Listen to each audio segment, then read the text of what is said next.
just saying we look like twins because this is my yoga mom. This is Lauren.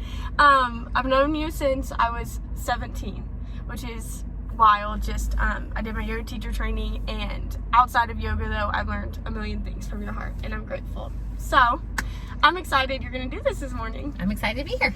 Good. In your studio? Yes, Usually you're in my studio. Yeah, now I'm literally. in your studio. Well, my yoga mat, you can see it right down there. There it is. Okay, so what is something that you have felt crazy for that you've actually seen the Lord's kindness in? So, I would say the thing that I wanted to share is about a few years back, I felt myself like running all the time, like go, go, go. And I decided it was leading me in not in the direction that I felt like I needed to go in for my heart and for what I really felt like God wanted me to do, which is to show up and be present for people. And so I decided I was going to have a year of no.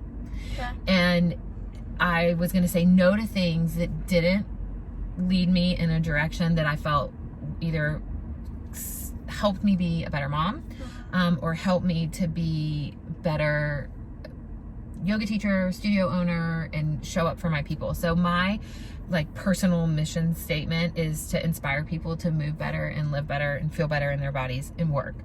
And at home is to really just be the best mom that I can by being present and understanding and committed to building and creating relationship with my kids. So I decided I would say no. And if somebody asked me to do something and it didn't lead me towards those goals and those missions, then it was really easy for me to say no. Yeah. And I felt like that was God really working through me, or I feel like that is God working through me so that I can make sure that I stay on my path. Yeah. And that I can show up fully for you and for the people in my studio, and then also of course for my kids. Yeah, and I see the fruit of that, the Lord honoring your no, and now what you've built and where you are. It's like seeing this is because when we say yes to something, you say no to something else, right? 100%. And so seeing now sitting in the fruit of your life bearing just brightness and light in what God's called you to, instead of feeling pulled all the places. But that's probably hard for some people who love to would consider themselves a people pleaser, I think, especially as women.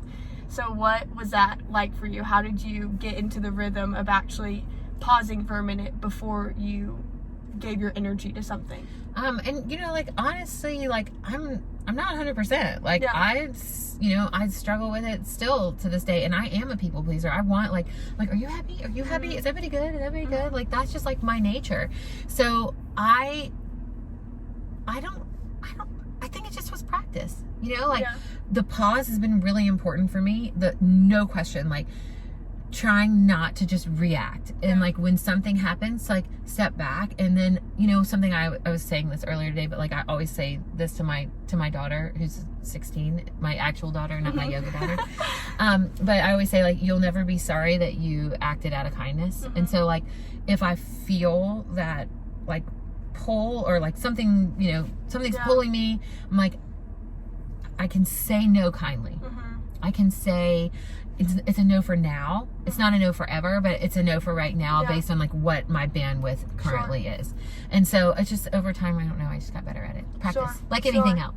And if you had one encouragement to people maybe starting that journey of saying no for the first time, what would that be for a girl who's yeah, I do feel like my energy's all over the place and I want to narrow in, and even if you don't know your purpose, you can still know what makes your heart beat. And 100%. How would you encourage people to pursue those things while still loving their people and loving themselves well? Well, I think everything starts with a deep breath.